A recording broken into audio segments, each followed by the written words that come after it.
मोदी जी आपको जहां भी दिखाई देंगे वो धर्म के मामले में टल्ली बजाते हुए दिखाई देंगे आपको। निश्चित रूप से देश के संविधान के साथ में पूरी तरह से खिलवाड़ किया जा रहा है। अन्ना हजारे किसका आदमी था? आरएसएस का। उस आंदोलन में जो पैसा था, जो मीडिया था, जो लोग थे, किसके थे? आरएसएस के।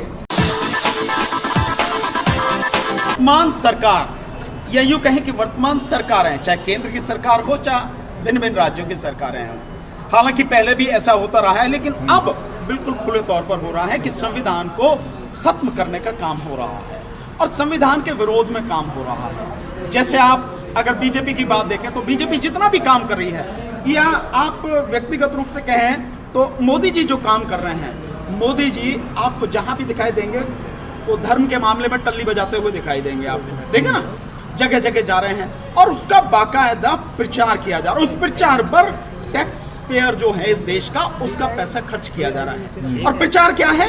एक धर्म विशेष का वो प्रचार कर रहे हैं। मोदी जी का अपना कोई भी धर्म हो सकता है और देश के संविधान के माध्यम से हर एक को अपना धर्म जो पालन करने का अधिकार है। लेकिन मोदी जी एक व्यक्ति नहीं है, मोदी जी देश के प्रधानमंत्री हैं और देश के संविधान की जब शपथ लेते हैं तो तब वो सबके प्रति समान व्यवहार रखेंगे। ये सारी शपथ वो ली जाती है और देश का जो संविधान कहता है वो धर्मनिरपेक्ष देश है हमारा। और प्रधानमंत्री क्या है? सरकार, यानी सरकार का कोई धर्म नहीं है, लेकिन देश का प्रधानमंत्री जब एक ही धर्म के लिए सारे काम कर रहा है, सरकारी पैसा उस पर खर्च हो रहा है, उसके जाने पर खर्च हो रहा है, प्रधानमंत्री के प्रचार पर खर्च हो रहा है, तो निश्चित रूप से देश के संविधान के साथ में पूरी तरह से खिलवाड़ किया जा रहा है।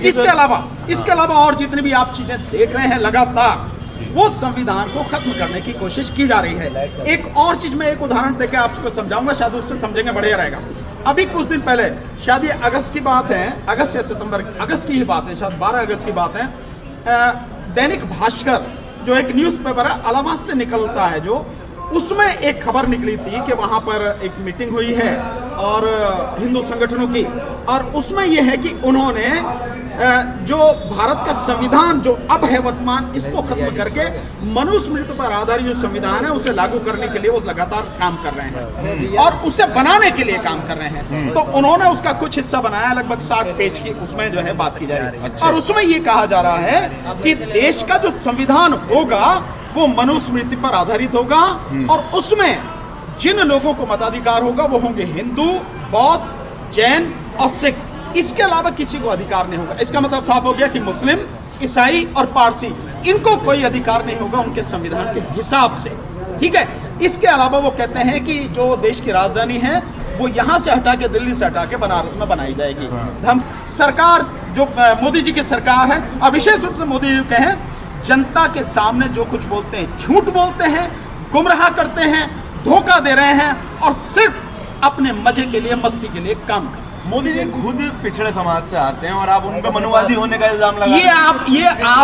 ये आपको मूर्ख बनाने के लिए मोदी जी ने ये फैलाया गया है। हाँ। मोदी जी छटे हुए बनिए हैं, बनिए, और बनिया सवर्ण है, वो कहीं भी पिछड़े समाज में से नहीं है।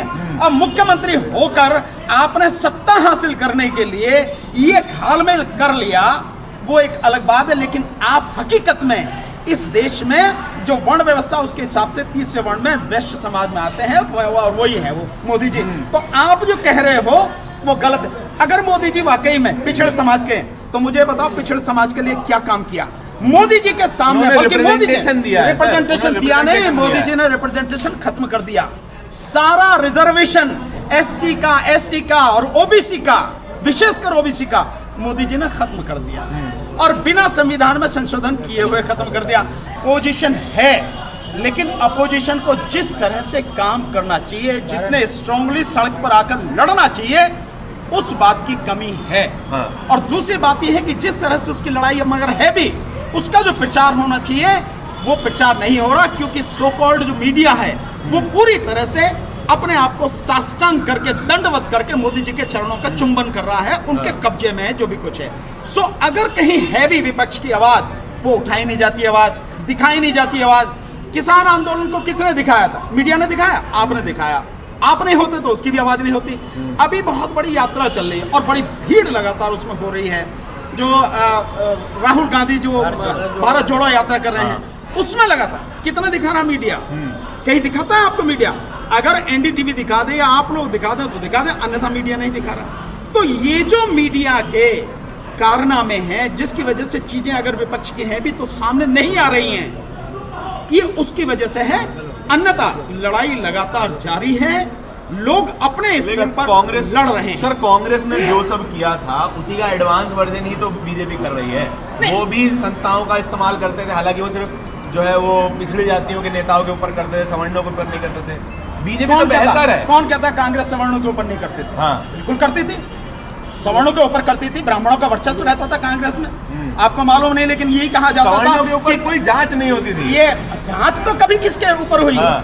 भाई उनकी सत्ता है, सब मोदी कुछ जी के उनके राज में हाथ में। सबके ऊपर जांच होती है। और कुछ हो तो और सवाल कर लो, फिर मैं तभी जवाब दूंगा। मैं ये कह रहा हूँ, जब मैं जवाब दे रहा हूँ प्लीज उसको सुनो। ठीक है, बता दीजिए, आप बता दीजिए पहले। जिनकी आप बात कर रहे हो, हमेशा से उनका राज रहा। हाँ, सत्ता में केंद्र में भी, चाहे कांग्रेस की सरकार रही हो, चाहे बीजेपी की है, या और भी सरकार है, राज उन्हीं का रहा, सवर्णों का ही वर्चस्व रहा हमेशा।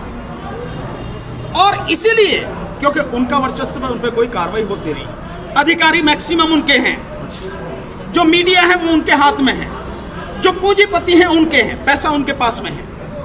इलेक्शन कमीशन हो या कोई भी संस्था हो, वो सब कुछ उनके हाथ में। उनके खिलाफ कार्रवाई कहां से होगी? कार्रवाई किसके खिलाफ होगी? कार्रवाई होगी उमर खालिद जैसों के खिलाफ। कार्रवाई होगी जो और लोग हैं जो आवाज उठा रहे हैं इस सरकार के खिलाफ, उनके खिलाफ कार्रवाई होगी।